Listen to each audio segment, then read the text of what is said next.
who gets deeper in the postseason? Is it Tennessee's softball program or the Diamond Vols? Been pretty keen to the Diamond Vols. Our own Stacey Oliver has that covered week in and week out. She'll have a preview of the upcoming regular season finale. I really like this team in that I don't want to go so far as to say they're humble. They're still very confident. They've still got, I think, that fur coat. They just don't flaunt it as often outside the dugout.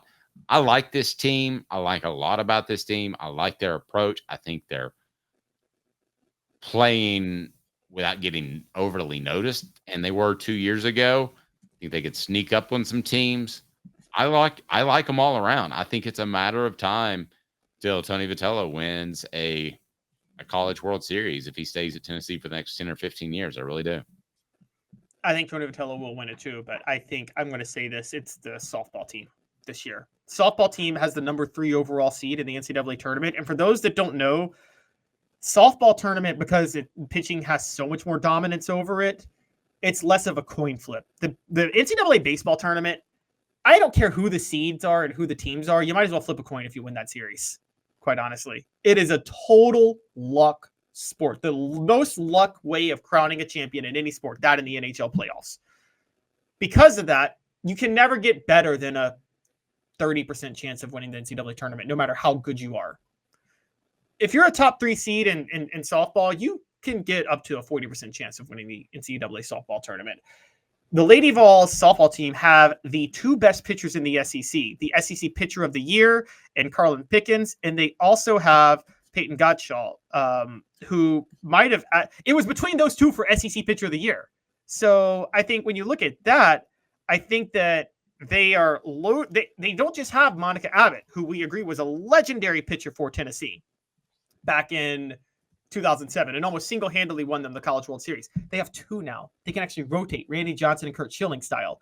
On top of that, 6 of their 9 players in their lineup were all SEC this year, including 3 first-teamers. They have a veteran team with Kiki Malloy, Riley West.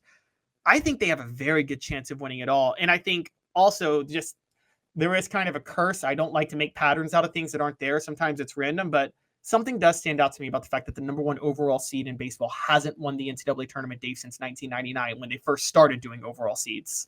So should they throw a game so that they're not the number 1 overall seed? No, I think it's a total random shot, but I do think there's a lot more pressure on you when you're the number 1 overall seed. And I do think that being the number 1 overall seed puts a lot of extra pressure on you, put it that way. And I think that the one good thing working for Tennessee this year is they probably have less pressure on them than most number 1 overall seeds in history because they seem to be flying a lot more under the radar than they have in the past. I agree. And they're the favorite, according to DraftKings, to win the College World Series at plus 550. So you bet $100, you get 550 back. Plus 600 Texas A&M, plus 700 is Arkansas. Wake Forest plus 1,000, Oregon State plus 1,100, Kentucky plus 1,200, Clemson plus 1,300, North Carolina plus 1,500. You bring up pitching. As far as the 2 programs right now, who do you favor in their pitching? Is the Lady Vols or the Diamond Vols? It's the Lady Vols. The Lady Vols may have the 2 best pitchers in the country. I mean, it's like I said, they are where the Diamondbacks were in 2001. Remember when the Diamondbacks just rotated Schilling and Johnson, Kurt Schilling and Randy Johnson pitched every other game, the entire World Series? You probably know that because you're a Yankee fan, and that was brutal for you, wasn't it? Little. With the way they win. And didn't they bring in Randy Johnson at the end of Game 7 after pitching him in Game 6 to close the deal? I think they did. And so the Lady Vols can do that this year in softball. They're that loaded.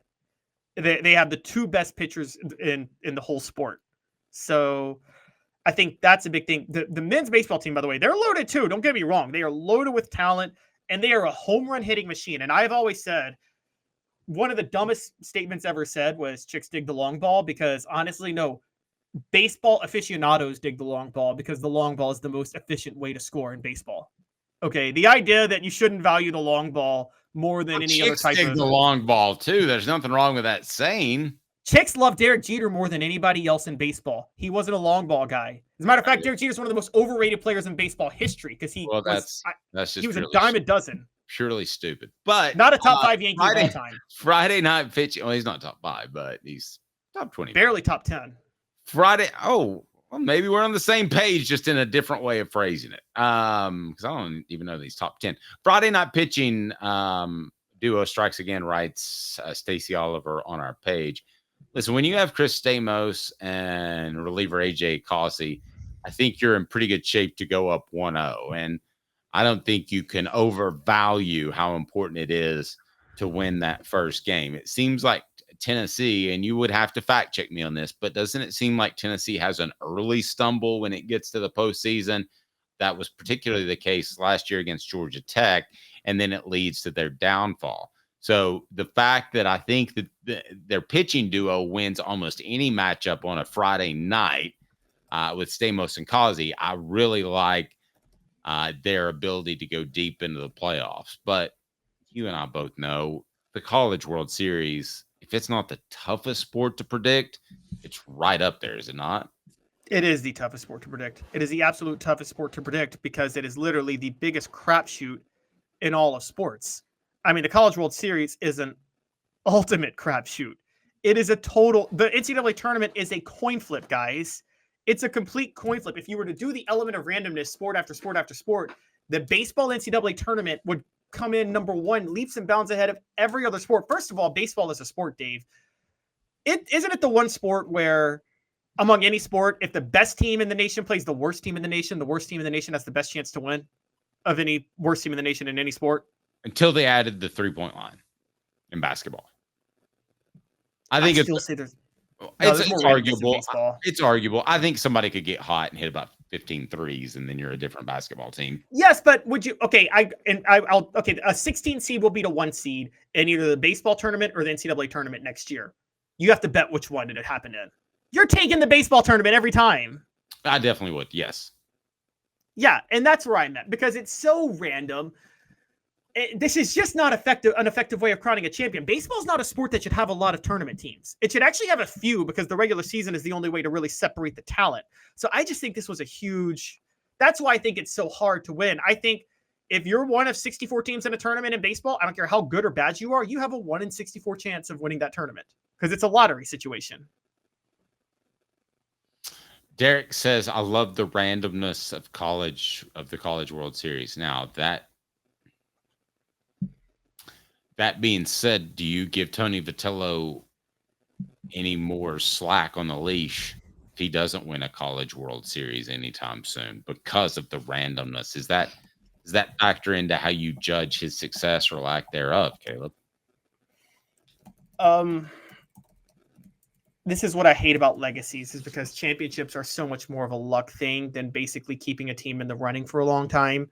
But that is it is kind of the icing on the cake. So it won't have me judge him differently in terms of what he knows, but it will judge his legacy different. This is why, by the way, in college football, I don't necessarily separate coaches by who has more national titles because the coaching job is to get you in position to play for the national title in a consistent basis.